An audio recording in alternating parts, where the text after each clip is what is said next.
Vivian Hale's 35th birthday party ended in a silence so thick you could choke on it. The champagne flutes remained untouched on their silver trays. The three-tier cake from that bakery on Madison sat pristine under ambient lighting, its fondant surface reflecting nobody's joy. Ethan Walker, catering staff and single father of one, had only meant it as a throwaway comment to break the suffocating formality. So, marry me then. Nobody laughed. The most powerful woman in the room looked at him as though he'd just reached into her chest and squeezed something she'd spent years protecting. Her expression wasn't anger. It was something worse, recognition of a wound she'd never allowed anyone to acknowledge. 3 seconds passed. Each one felt like falling. Then she turned and walked away. Ethan didn't know it yet, but that single joke had just rewritten both their lives. The Hale Industries Executive Lounge occupied the entire 42nd floor. Floor-to-ceiling windows framed Manhattan like a trophy, all glittering ambition and architectural triumph. The party itself felt less like a celebration and more like a brand activation event. Ethan had been working these corporate functions for 3 years. He knew the choreography: arrive early, set up the beverage station, smile professionally, remain invisible. Tonight he was running on 4 hours of sleep because Mia had woken up twice with nightmares about the math test she'd failed last week. Champagne? He offered a tray to a cluster of executives discussing quarterly projections. They took glasses without looking at him. He'd stopped taking it personally 2 years ago. Ryan Chen, another catering staffer and the closest thing Ethan had to a work friend, appeared at his elbow. "Have you seen the birthday girl? She looks thrilled to be here." Ethan glanced across the room. Vivian Hale stood near the windows, holding a glass of sparkling water she wasn't drinking. Her posture was perfect, her smile practiced, her entire presence radiating controlled competence. She wore black, always black, and her dark hair was pulled back so severely it looked painful. "Can you blame her?" Ethan murmured. "This doesn't feel like a birthday party. It feels like a board meeting with cake." 35 and still single, Ryan said, not unkindly. "That's got to be a choice, right? Woman that successful, that smart, don't start." Ethan moved toward the kitchen to refill his tray. "I'm just saying, man. She could have anyone she wanted, could she?" Ethan wasn't sure why he said it. Exhaustion, maybe. Or the bone-deep frustration of another 16-hour day that wouldn't quite cover Mia's dental appointment next month. Having power and having options aren't the same thing. Ryan grinned. "You should tell her that. Sweep her off her feet." "Excuse me, Miss Hale, I couldn't help but notice you're alone. Have you considered marrying a guy who can barely afford his own rent?" The joke should have ended there. But at that exact moment, Vivian Hale walked past them toward the restroom corridor, and Ryan, idiot, beautiful. Oblivious Ryan raised his voice just slightly. "She's still single, I'm telling you." Vivian's step faltered. Just for a second. But Ethan saw it, and then God help him he was speaking. Not to impress, not to flirt, just to fill the horrible space that Ryan's thoughtlessness had created. Then, I guess, his voice came out rougher than intended. "Marry me." It wasn't a question. Wasn't even really directed at her. It was meant to be absurd, obviously satirical, the kind of dark humor you use when you're too tired to filter properly. But Vivian stopped walking. Turned, looked directly at him. Her face was perfectly composed, but her eyes, there was something in them that made Ethan's stomach drop. Not anger, not embarrassment, something older and more complicated. Like watching someone accidentally trigger a landmine you'd buried years ago. "Excuse me?" Her voice was quiet, controlled. Ethan's brain caught up with his mouth. "I'm sorry. That was inappropriate. I was making a joke." She finished his sentence. Her tone gave nothing away. "About my age and my availability. At my birthday party. In my building." The room had gone silent. Ethan was suddenly, painfully aware of every executive watching them, every phone potentially recording, every career consequence crystallizing in real time. "Miss Hale, I apologize. Completely, I wasn't. Thank you for your service tonight." She cut him off with the kind of professional courtesy that felt like a door closing. "I think we're finished here." She walked away. Not quickly. Not dramatically.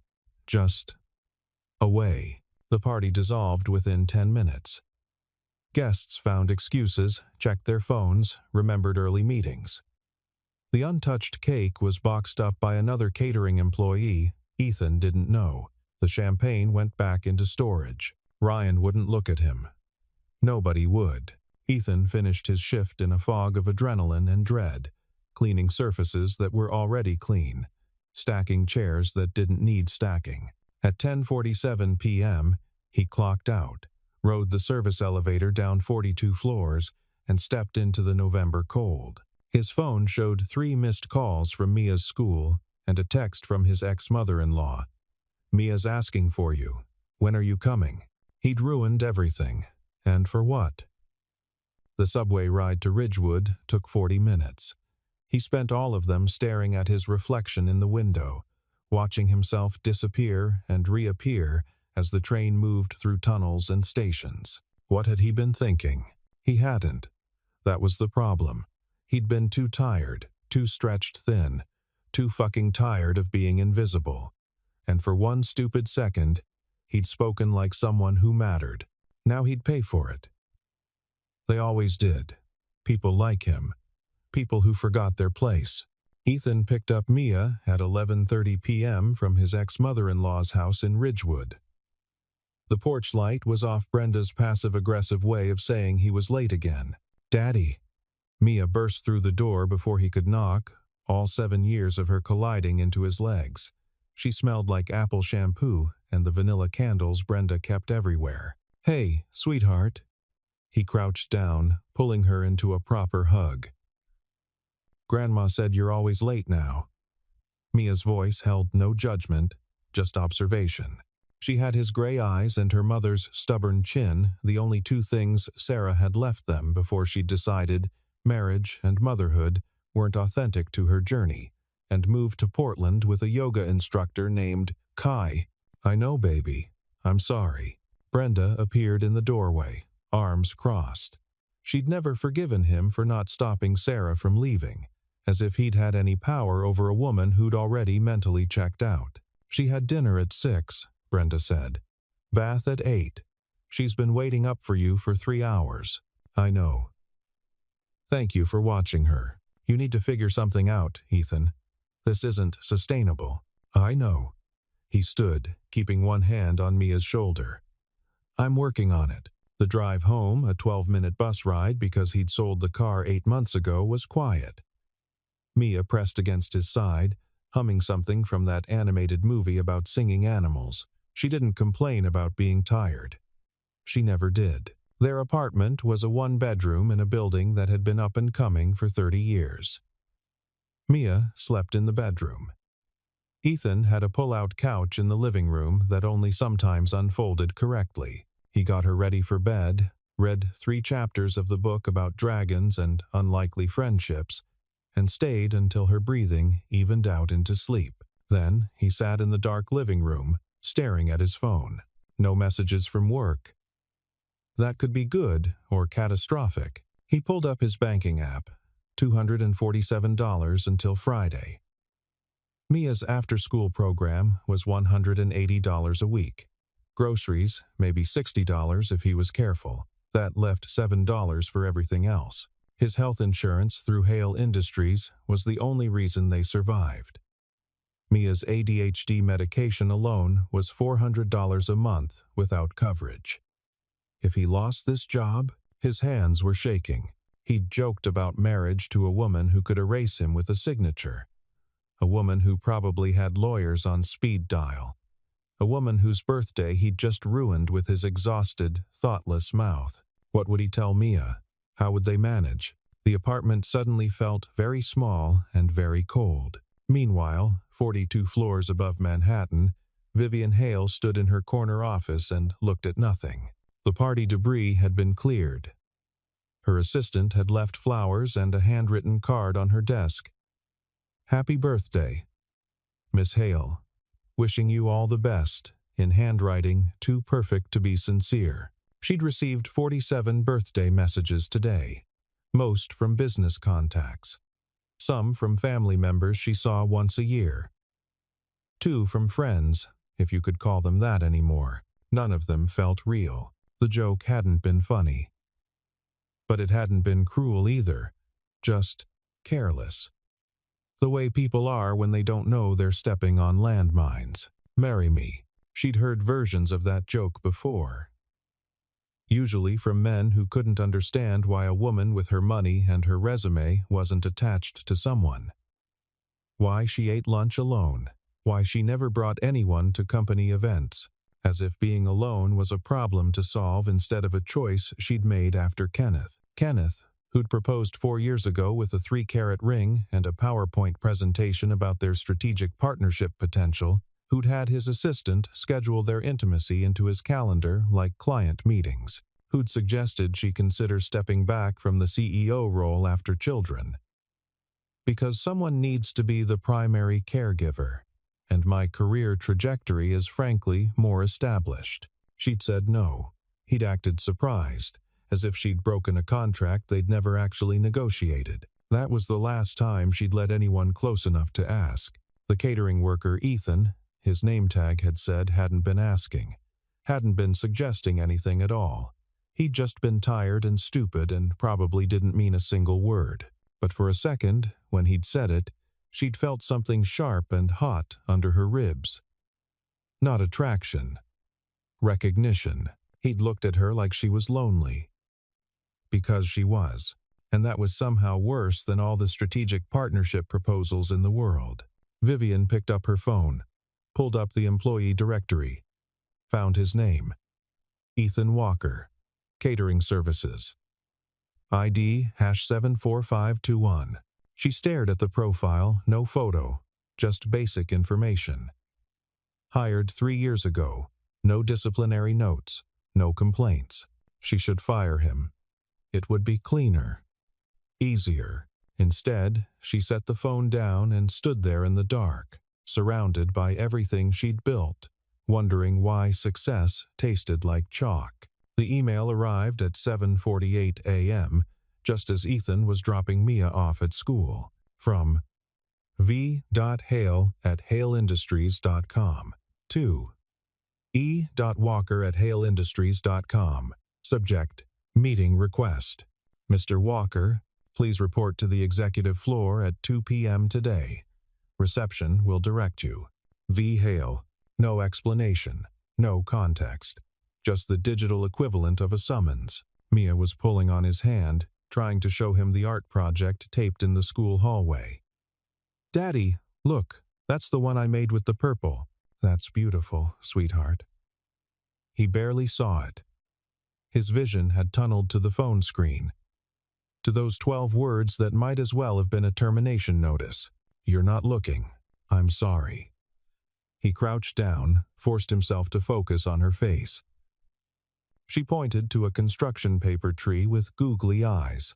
"It's a friendship tree. Miss Jessica said we should give our friends names, so I gave mine yours." Something in his chest cracked a little.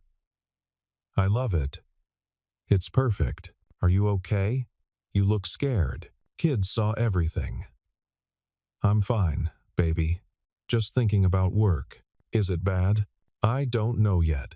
He kissed her forehead, watched her run into the building with her backpack bouncing, and stood on the sidewalk with the email burning a hole in his pocket. At 1:55 p.m., Ethan stepped out of the elevator onto the 42nd floor, wearing his only good shirt, the one he saved for parent-teacher conferences, and shoes he'd polished that morning with hand soap because he couldn't afford actual polish. The receptionist, a young woman named Claire who'd always been kind to him, looked up with something like sympathy. "Miss Hale is expecting you." Conference room B. Not her office. A conference room. More formal. Probably witnesses. He was getting fired. Had to be. The conference room was smaller than he expected. Windows on one side, a table for 6, and Vivian Hale sitting alone with a leather portfolio closed in front of her. "Mr. Walker." "Please sit." He sat, tried not to look as terrified as he felt. For a long moment, she just looked at him. Not coldly, not angrily, just looking. Like she was trying to solve an equation that wasn't adding up. "I'm not firing you," she said finally. The relief was so sudden he almost laughed. "Oh. Thank you. But I need to understand something." She leaned forward slightly. "Last night, when you said what you said, was it because you genuinely found the situation funny, or because you pitied me?" The question was so direct it knocked the prepared apology right out of his mouth. "I what?" "It's a simple question. Were you making fun of me, or feeling sorry for me?" Ethan's brain scrambled.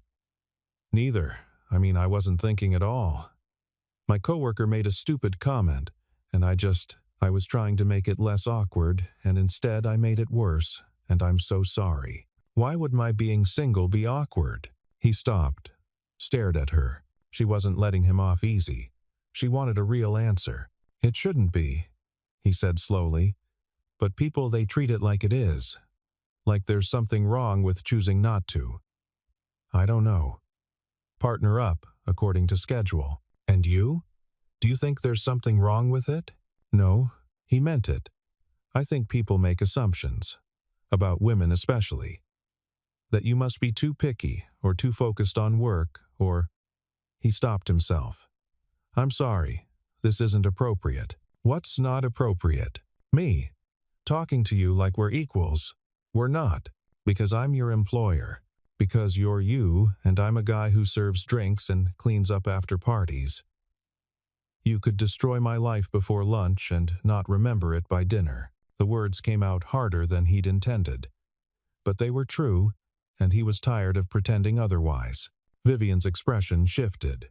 Not offended. Something closer to understanding. "Is that why you think I called you here? To destroy you? Isn't it?" "Mr. Walker, Ethan, I didn't call you here to punish you. I called you here because that joke, stupid as it was, is the most honest thing anyone said to me in years." He had no idea what to do with that. She opened the portfolio. Inside was a single sheet of paper, a printed engagement announcement from 4 years ago. Kenneth Morrison and Vivian Hale, smiling in coordinated business casual against a neutral backdrop. "This was going to be in the Times," she said quietly, "until I realized he'd already picked out names for our children. Had already decided I'd be stepping down as CEO within 5 years. Had already planned my entire future without asking me what I actually wanted." She closed the portfolio. "So, when you made that joke last night, marry me, just like that, like it's nothing, you touched something I've spent 4 years trying to forget, which is that marriage proposals, for women like me, are almost never about love. They're about strategy. Optics. Convenience." Ethan felt like he'd walked into the wrong conversation. "Miss Hale, do you know what the worst part is?" She wasn't looking at him anymore. "I almost said yes to Kenneth, because I was 31 and successful, and everyone kept asking when I was going to settle down. Like success wasn't enough. Like I needed someone else to be complete." "You don't," Ethan said. It came out fiercer than he'd planned. "Need anyone, to be complete." She looked at him then. Really looked like she was seeing him for the first time. "Your joke was thoughtless," she said, "but it wasn't malicious. And I overreacted, because I'm tired of being reminded that my life doesn't look the way people think it should. I understand that." And he did.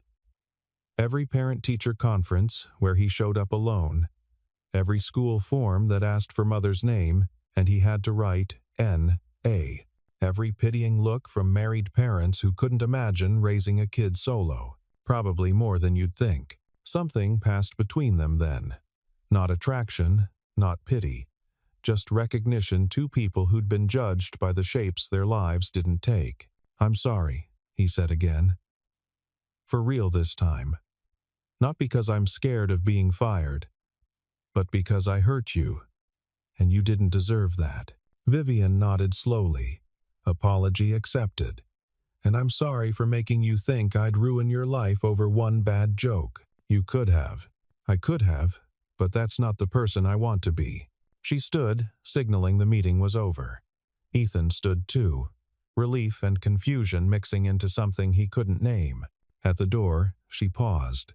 "Mr. Walker, Ethan, you were right about one thing. We're not equals. But that doesn't mean you don't matter." He didn't know what to say to that. So he just nodded and left, the words following him all the way down 42 floors. Over the next 3 weeks, Ethan started noticing her in places CEOs didn't typically go. The third-floor break room at 2:30 p.m. on a Tuesday. The loading dock on Thursday morning. The hallway outside the janitorial supply closet. She didn't approach him. Didn't speak. Just appeared. Like she was testing the geography of her own building for the first time. Once, he looked up from refilling coffee supplies and found her standing near the window, staring at the street below. She was wearing her usual black suit, but her hair was down the first time he'd ever seen it that way. It made her look younger, less fortified. He didn't say anything. Neither did she, but something was shifting. He could feel it. Ryan noticed too. "Is it just me? Or is the Ice Queen slumming it lately?" "Don't call her that," Ethan said automatically. Ryan raised an eyebrow. "Protective much? She's not what people think. And you know this because?" Ethan didn't answer. Because the truth that they'd had one honest conversation and it had somehow rewired his understanding of power sounded insane. Vivian knew she was being obvious. Knew her assistant had started asking careful questions about her schedule. Knew the HR director had probably noticed her sudden interest in workplace culture assessment. She couldn't help it. That conversation with Ethan had cracked something open. Made her realize how small her world had become. How every relationship in her life was transactional. How she'd confused isolation for independence. She started paying attention to the people who actually kept the building running. Learned names, noticed schedules, realized that the man who'd accidentally proposed to her worked 16-hour days to support a daughter he never complained about. She didn't have a plan. Didn't know what she was doing. She just knew that going back to the fortified version of herself felt impossible now. The accident was minor. Mia had tripped in the school parking lot and scraped her knee badly enough to need bandaging, but the timing was catastrophic. Ethan was on shift.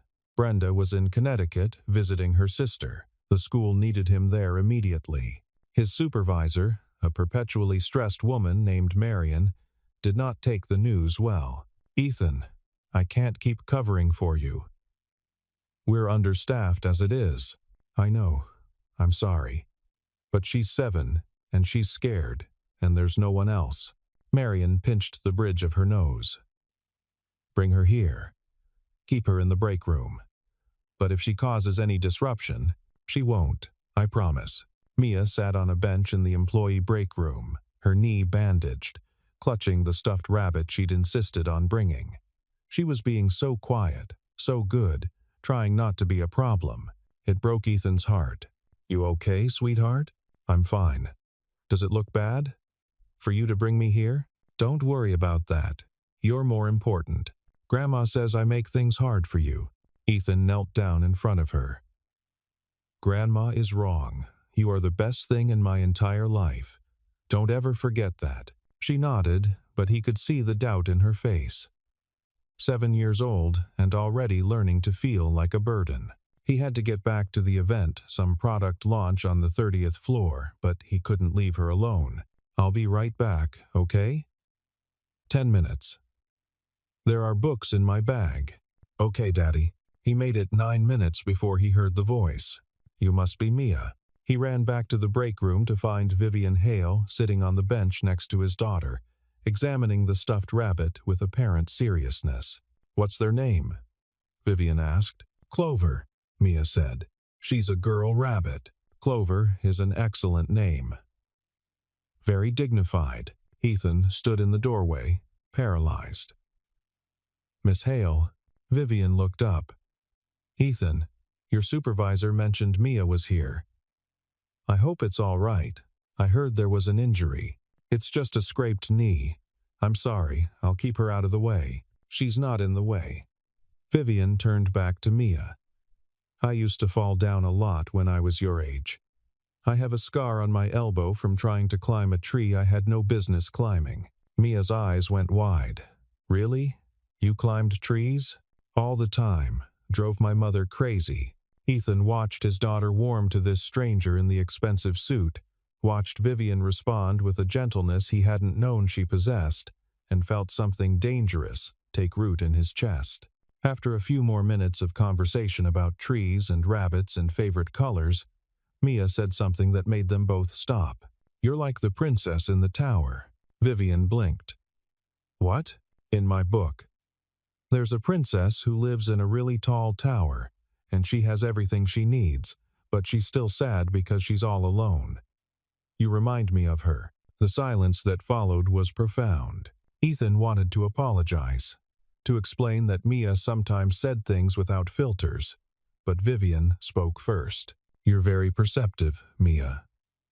Her voice was quiet. "And you're right. Sometimes towers are lonely, even when they're beautiful. In the story, she comes down from the tower, and she's scared at first, but then she makes friends, and it's better." Vivian looked at Ethan. Something passed between them, understanding, permission, possibility. "Maybe I should try that," Vivian said. Later, after Mia had been picked up by a finally returned Brenda, after the product launch had wrapped and the guests had left, Ethan found Vivian standing in the same third-floor break room. "Thank you," he said, "for being kind to her. She's remarkable. You're raising her well. I'm trying. Most days I feel like I'm failing. That's not what I see." Vivian turned to face him. "I see a man who puts his daughter first, always.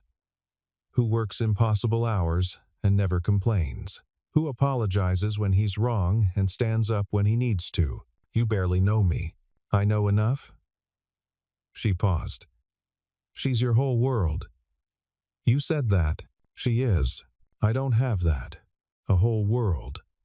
I have a company and a reputation and a bank account that means nothing when I go home to an empty house." "Miss Hale, Vivian. Please, Vivian." The name felt strange in his mouth. Intimate.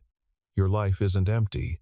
It's just different from what people expect. Is different enough? He didn't have an answer, but he stayed there with her in that industrial break room, with its fluorescent lights and coffee-stained counters, and for the first time in years, neither of them felt quite so alone. The rumors started small, whispers in the break room. Looks that lasted too long. Questions from HR about workplace relationships that weren't technically questions. Someone had seen them talking.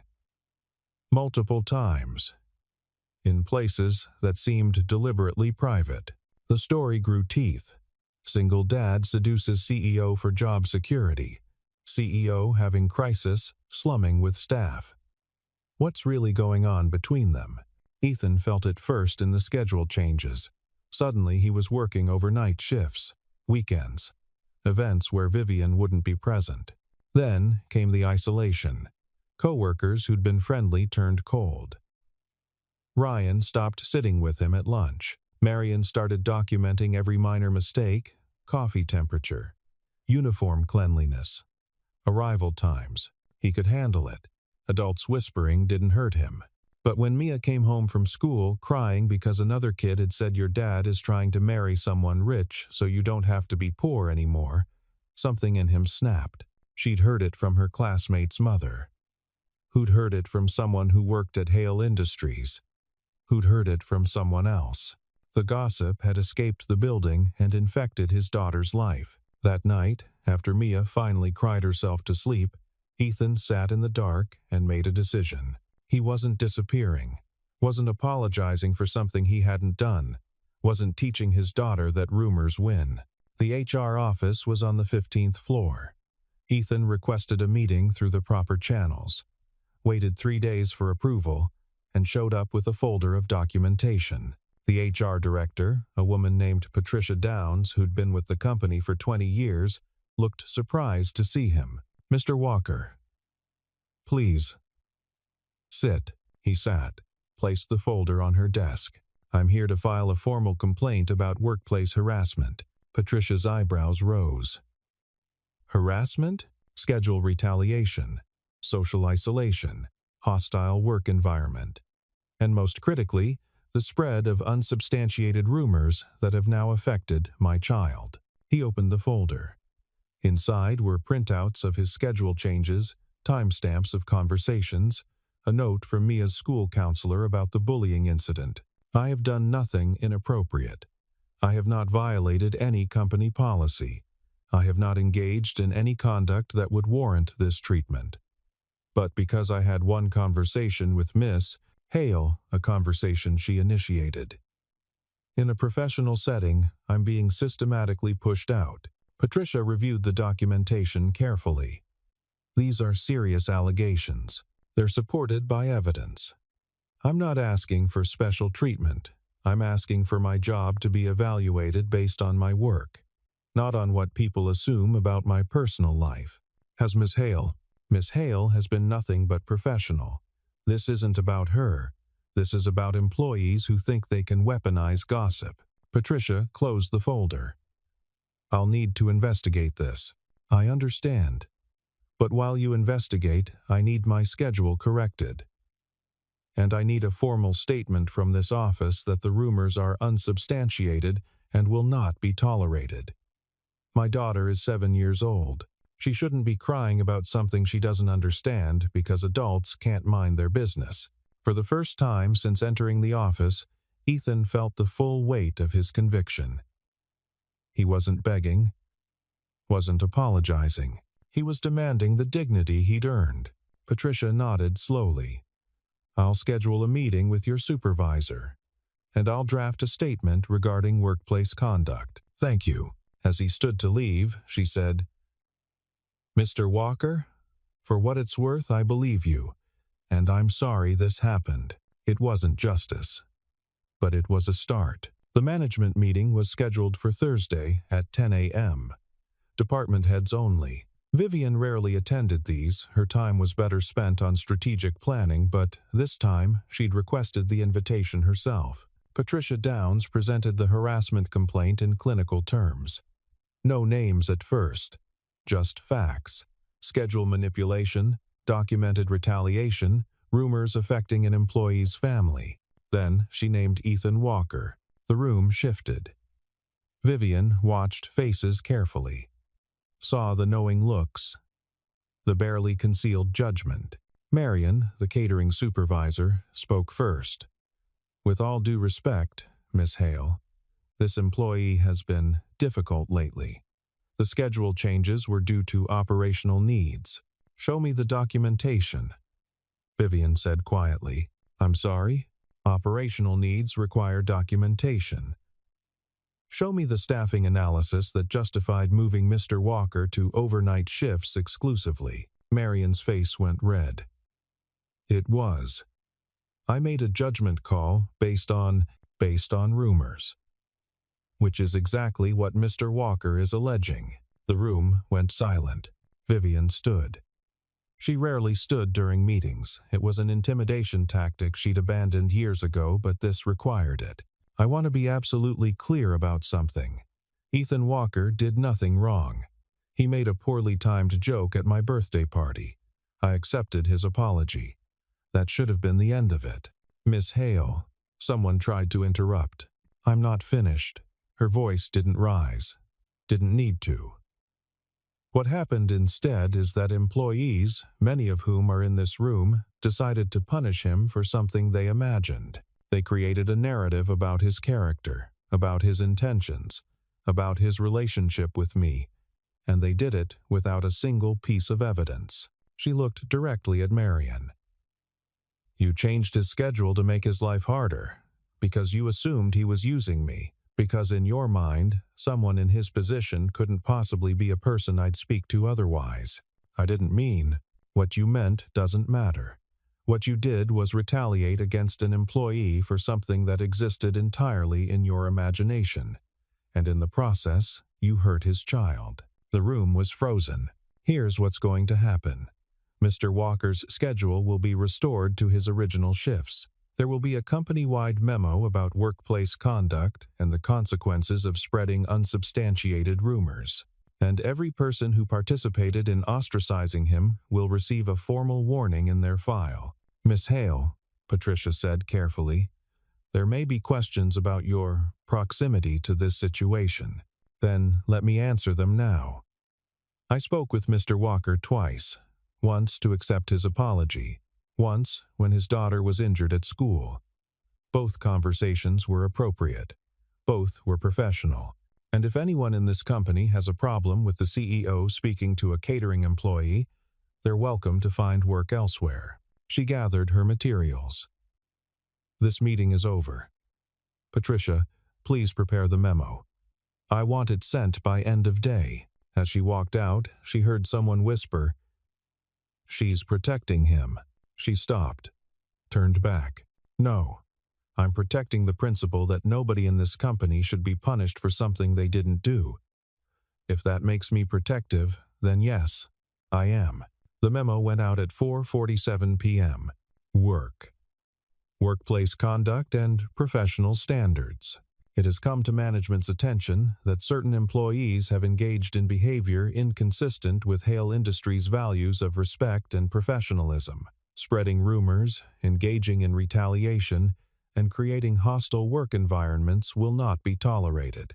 All employees, regardless of position, deserve to be evaluated based on their work performance, not on speculation about their personal lives. Any future incidents will result in immediate disciplinary action, up to and including termination. Vivian Hale, CEO. Ethan read it 3 times. Then he sat on his pull-out couch and put his head in his hands. She'd stood up for him. Publicly. Knowing it would invite scrutiny. Knowing it would fuel more rumors. She'd chosen his dignity over her convenience. He didn't know how to process that kind of loyalty from someone who owed him nothing. The invitation came via email, personal address instead of work. Ethan, I'd like to apologize properly, not as your employer, just as a person who handled this badly. Would you and Mia like to come to dinner? Saturday, 6 p.m. Nothing fancy. Just food and maybe a chance to reset. No pressure. I understand if you'd rather not. She'd included an address. A house in Park Slope, not a penthouse apartment. Maple Lane, not Manhattan. Ethan stared at the email for 2 days before responding. We'll be there. The house was small. Not by normal standards, 3 bedrooms, renovated kitchen, backyard, but small for someone with Vivian Hale's resources. It looked like a place someone actually lived, not a showroom. Vivian answered the door in jeans and a sweater, hair in a loose braid. No suit, no armor. Hi. She smiled nervously. Come in. Mia immediately spotted the cat, a massive orange tabby, sprawled on the couch and gasped with delight. That's Pumpkin, Vivian said. He's friendly, but he thinks he owns the place. Can I pet him? Absolutely. While Mia made friends with the cat, Ethan followed Vivian into the kitchen. It smelled like garlic and herbs, something simmering on the stove. You cook? He said, surprised. I do. Badly sometimes, but I try. She stirred the pot. I made pasta, and there's salad, and bread from the bakery down the street because my bread always turns out like weapons. He laughed. Couldn't help it. What? She looked defensive. Nothing. You're just different here. Good different or strange different. Human different. She relaxed. I don't get to be human very often. At work, I'm the CEO. At events, I'm the brand. Here, she gestured around the modest kitchen.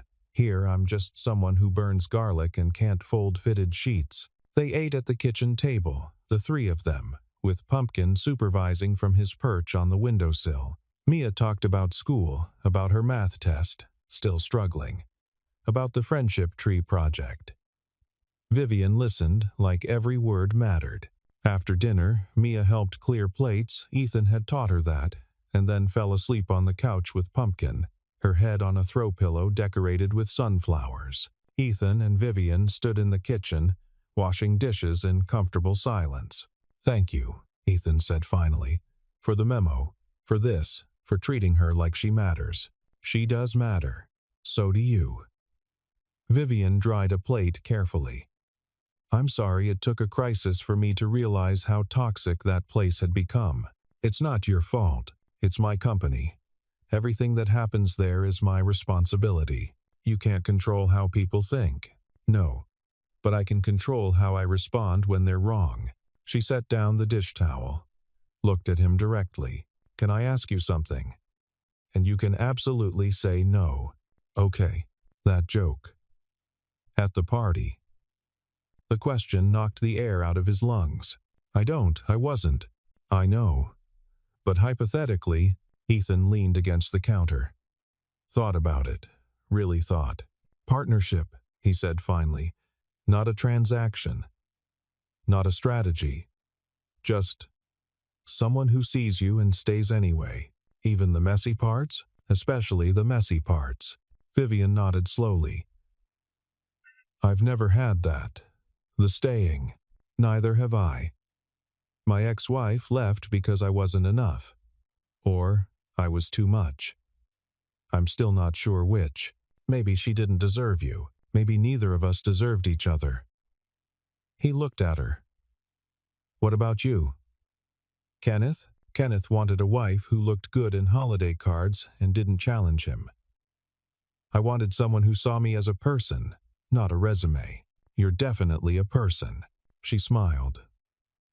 "Some days I forget." Mia stirred on the couch but didn't wake. The kitchen light cast everything in warm amber. "This is dangerous," Vivian said quietly. "You know that, right? People are already talking.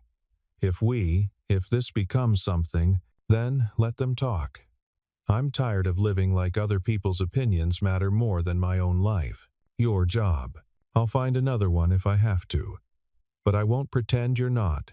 He stopped. Started again. "I won't pretend this isn't real. What is this? I don't know yet. But I'd like to find out." Vivian looked at him for a long time. Then she took his hand. Just held it, their fingers interlacing naturally. "I'd like that too." They took it slowly, deliberately. Dinner once a week, always at the Maple Lane house. Walks in Prospect Park with Mia between them, holding both their hands. Phone calls after Mia was asleep. The kind of rambling conversations that meant nothing and everything. Vivian started leaving work at reasonable hours. Started saying no to events that drained her. Started building a life that had room for people in it. Ethan enrolled Mia in a better after-school program, one that didn't require Brenda's constant help. Started applying for day shift positions at other companies, just in case. Started believing that maybe, possibly, he deserved something good. The gossip at Hale Industries never fully died, but it lost its teeth. Vivian's memo had established boundaries. People still whispered, but they did it quietly. 3 months after that first dinner, Vivian met Brenda. It went better than expected. Brenda was suspicious until Vivian spent an hour asking genuine questions about Mia's medical history and learning preferences, then thawed considerably. 6 months in, Vivian's mother came to visit. That went worse. But Vivian stood her ground. "If you can't respect Ethan, you're not welcome in my life." Her mother left. Sent a card 2 weeks later. "I was wrong. I'd like to meet him again." Progress was slow, messy, real. 1 year after the birthday party, Ethan stood in Vivian's kitchen making pancakes while she read the newspaper at the table. Mia was drawing at the counter, Pumpkin supervising. It was the most domestic scene imaginable, and the most perfect. "Vivian, She didn't look up from the article about supply chain disruptions. Remember my joke? At your party? Now she looked up. How could I forget? I didn't mean it then. He flipped a pancake. But I mean it now. The newspaper lowered. What? Marry me. He turned to face her. No joke this time. No poor timing. Just, I love you. Mia loves you. And I want to build a life where we don't have to keep pretending this is casual. Mia's crayon stopped moving. Are you asking Vivian to be my stepmom? If she says yes, are you going to say yes? Mia asked Vivian seriously. Because Daddy's really good at pancakes, and I can teach you about Clover, and Pumpkin can be the ring bearer. Vivian laughed, the real laugh, not the professional one. Pumpkin would be a terrible ring bearer. He'd just eat the ribbons. So is that a yes? Vivian stood, crossed the kitchen, took Ethan's hand. That's a yes. They got married 6 months later in Vivian's backyard. Small ceremony. Mia as flower girl. Pumpkin in a tiny bow tie. Vivian's mother crying. Brenda crying harder. Ryan as best man, properly contrite. The cake was from the same bakery that had catered the birthday party. This time, they cut it together. When they kissed, Mia cheered. Pumpkin knocked over a centerpiece. It was perfect. 2 years later, on Vivian's 38th birthday, they threw a party. Real one this time. Friends, family, people who actually cared. Mia gave a toast. When I was 7, I told Vivian she was like a princess in a tower. Now she's just my mom who burns garlic. I like this version better. Everyone laughed. Vivian cried. Later, when the guests had left and Mia was asleep upstairs, Ethan and Vivian sat on the back porch with glasses of wine. Happy birthday, Ethan said. Best one yet. Better than the one where I proposed? That one changed my life. This one, I get to live it. She leaned against him. He put his arm around her. Inside, Pumpkin knocked something off the counter. They didn't get up to check. Some things mattered more than perfect houses and flawless presentations. Some things like this, like them, like the family they'd built from a terrible joke and one honest conversation, were worth every messy, imperfect moment. I love you, Vivian said. I love you too. And the tower, at last, was empty.